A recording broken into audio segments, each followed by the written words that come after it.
Proyek pelaksanaan revitalisasi Pasar Batuah Jalan Manggis, Banjarmasin Timur hingga wayah ini masih belum ada titik terang. Belum terrealisasinya revitalisasi kawasan Pasar Batuah lantaran dipicu permasalahan yang masih sama nang kayak sebelumnya, yaitu warga menolak untuk berpindah dari tanah milik pemerintah Kota Banjarmasin.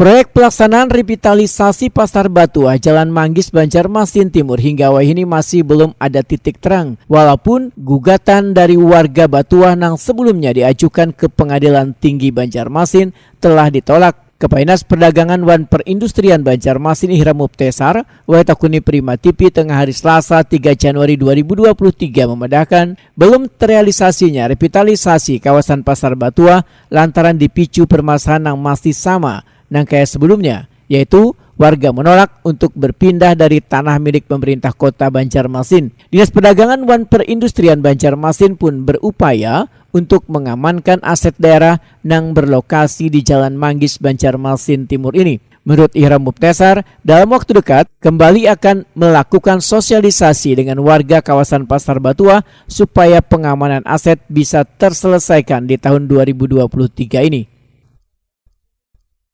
Langkah konkret kita adalah pengamanan aset dulu. Untuk revitalisasinya atau pembangunannya nanti kita menyesuaikan.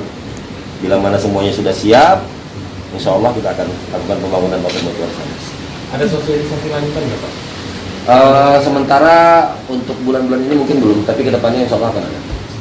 Untuk Batuah, kita sambil melihat kondisi di lapangan, apalagi ini kan sudah di Kejaksaan Tinggi sudah di Pengadilan Tinggi sudah ditolak, terus juga di PTUN Jakarta juga ditolak. Kita akan evaluasi lagi, mudah-mudahan bisa dilaksanakan di tahun 2023. Ihram Mubtesar menambahkan, dalam revitalisasi Pasar Batuah, pemerintah kota telah menyiapkan lapak pasar yang letaknya di samping kantor Kelurahan Kuripan yang berdekatan dengan pasar sebelumnya serta rumah susun.